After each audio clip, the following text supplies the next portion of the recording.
नमस्कार मित्रों, मैं विशाल सिंह बीकॉम लर्निंग में आपका स्वागत करते हैं।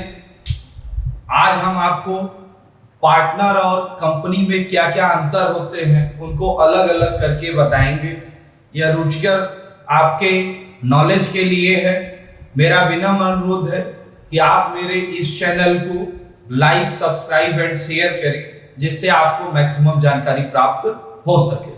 सर्वप्रथम हम यह बताना चाहेंगे, लीगल रजिस्ट्रेशन के आधार पे कंपनी का रजिस्ट्रेशन कंपनी एक्ट 2013 के रूप में होता है।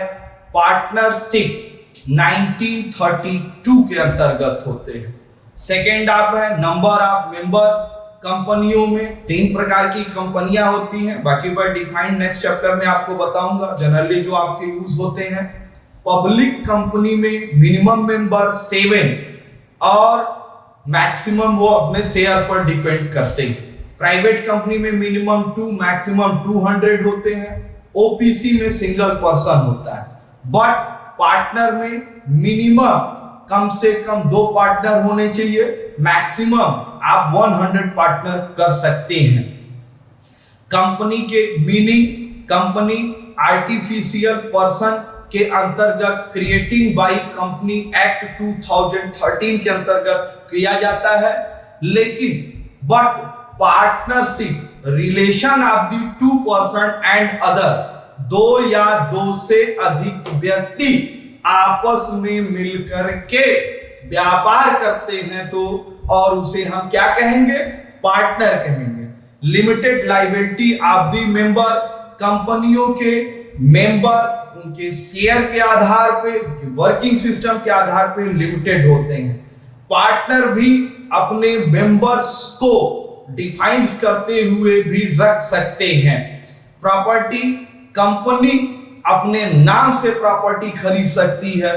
पार्टनर आपस में प्रॉपर्टी खरीद सकते हैं। पार्टनरशिप में प्रॉपर्टी खरीदने में उनका नाम अलग अलग, जैसे ए लिमिटेड ने, कंपनी ने कोई असेट्स लैंड खरीदा तो उसे ए लिमिटेड प्रॉपर्टी माना जाएगा। लेकिन मिस्टर डी और सी ने कोई प्रॉपर्टी अगर खरीदी, पार्टनर है, तो पार्टनर फर्म नाम नहीं, डी और सी का भी नाम उसमें लिखा जाएगा। लॉन्ग लाइफ कंपनियां, बिजनेस इनिटी कॉन्सेप्ट, ये लॉन्ग टर्म के लिए होते हैं। 100-200 साल तक की भी कंपनियों का इतिहास है जो वर्क कर रहे हैं। लेकिन पार्टनर की कंपनियों की कोई लाइफ नहीं होती, क्योंकि वो जब भी पार्टनर डेथ करता है तो वो पार्टनरशिप समाप्त मानी जाती है।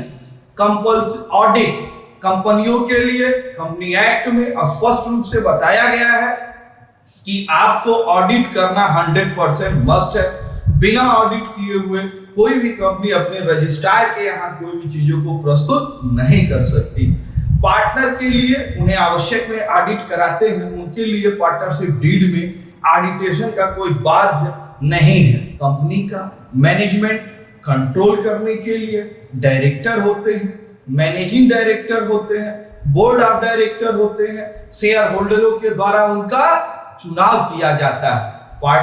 जो पार्टनर मेंबर्स होते हैं वही अपने कंपनी को टोटल कंट्रोल करने का पावर करते हैं। वाइंड अप, कंपनी को बंद करने के लिए ऐसे नहीं जब चाहे तब बंद कर दो। कंपनी एक्ट 2013 में वाइंड अप का डिफिनेशन दिया गया है, जिसके आधार पे आप कंपनी को बंद कर सकते हैं। लेकिन पार्टनर को वाइंड अप करने के लिए एनी पार्टनर ऑटोमेटिक अपने ही बिजनेस को बंद कर सकते हैं। आपने मेरा पूरा वीडियो देखा, इसके लिए मैं आपको धन्यवाद कहता हूं। आप अपने स्वास्थ्य को बनाए रखिए और मेरे इस चैनल में जो भी आपकी संबंधित जानकारी की चीजें हैं उसे पूरा देखें और दूसरों को लाइक, सब्सक्राइब एंड शेयर करें। धन्यवाद।